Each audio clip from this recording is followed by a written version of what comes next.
So hi, my name is Zane Fisher. I'm the owner of Extraordinary Structures, and this is our Saltbox tiny house. Saltbox is it's a vernacular New England style of roof, and although we're out here in New Mexico, the defining feature is that it's an asymmetrical roof line. At this point, anytime you have that kind of asymmetrical peaked roof, it's usually referred to as a saltbox. In our case, we did it both for sort of architectural flair and also so that one side of the house would have exactly the right length for a standard solar panel. So the roof is set up to take a whole bunch of solar. So this is our kitchen. What we do is we like to do a single core sort of plumbing infrastructure wall so that your bathroom and kitchen are back to back. You're minimizing the amount of plumbing, and we're also using that to bias the weight inside the trailer for the best hauling characteristics. But we wanted kind of luxury too. One of the things that bugs me when I visit tiny houses is if they've got a sink that's too small, because I do a lot of cooking personally. So we wanted to have a nice big sink.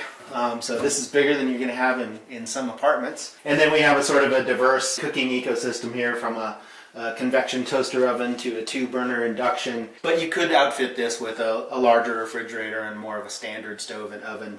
But these are the options that we chose for this one. And we used a single piece stainless steel unit here. This fridge is a drawer. There's a drawer situation right here. So it just fits right into the counter. It's small, but it's very efficient. Lots of drawers, lots of storage. In fact, I sometimes think there's too much storage in this place. I think it's adaptable to any person's particular sort of needs, and you can really make it home.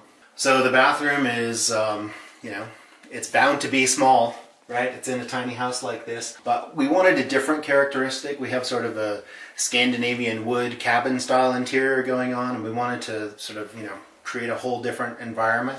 So we've got this bright white acrylic in here, which gives you a sort of a modern flair, but that's tempered with the same mesquite floors, and then this deep cedar Japanese ofuro style soaking tub. My partner Catherine built this as a little piece of luxury in a small room. So a bit of luxury and some brightness helps to make a small bathroom a lot more livable. This is a composting unit here, Swedish style. Yeah, this unit doesn't currently have holding tanks on it right now. So what you would do is either tie it into a septic, or depending on your location, use a gray water system or add a tank. If, for example, like this unit will end up spending its life probably in New Mexico. You can do gray water, but your kitchen water is considered black water. So what we have pre-installed on the kitchen sink is a valve. So you could direct it to a tank, or if you're not using food, you could direct it to a gray water system. We like to avoid lofts whenever possible. They're enjoyable, but in a small space, we don't want to put too much weight up above or take up the nice airspace. But over the bathroom is a natural place to have a small loft. Can sleep up there, or a kid can sleep up there, a guest, or I think of it as kind of a reading nook. And we just have a ladder permanently mounted on the wall for a quick climb up there. And it turns out it's a nice space. Little reading light and a little outlet up there makes it pretty livable. The primary bed, we're using a horizontal Murphy or a wall bed system. So it just comes down right here. So what we do is we move this little fold-up rocker out of the way, and our furniture actually rolls, so we can move it to the side. All right. Just bring it out here, and this guy is what actually ends up supporting your bed, so that they're not in your way when you get out of bed in the middle of the night. You don't end up kicking the furniture here. You've got a little reading light, outlets at bed height, then you're right next to the window. So for me, this is more enjoyable than a loft. What we do here at Extraordinary Structures is a panelized construction system. We do a computer model of anything that we're going to build. We break it into component sections, and then we use a CNC router or an automated system to carve out those panels in precise shapes and lock them together, kind of like Legos for big kids or something like that. So in this unit you can see the joints here, where each 2-foot wide panel connects to the next one. So once we've designed a structure, it actually assembles quite quickly. This little stove, it was invented for marine applications out of the Seattle area. So for fishing crews going out early who want to warm up, and it's a super efficient burn, in a very small package. So that's why we like this stove. It's really in here as kind of showing off that there's room for luxury even in a small space. Primary heating and cooling in this unit is done with a mini split, so you don't actually need heat, but it's pretty nice, especially in the winter. Get back from a day of skiing or snowshoeing or just hard work and be able to light up a little fire. Kind of adds that something special that makes you feel like tiny house living is a luxury rather than something that you're giving something up for. Is there anything you wish you would have done differently with this build?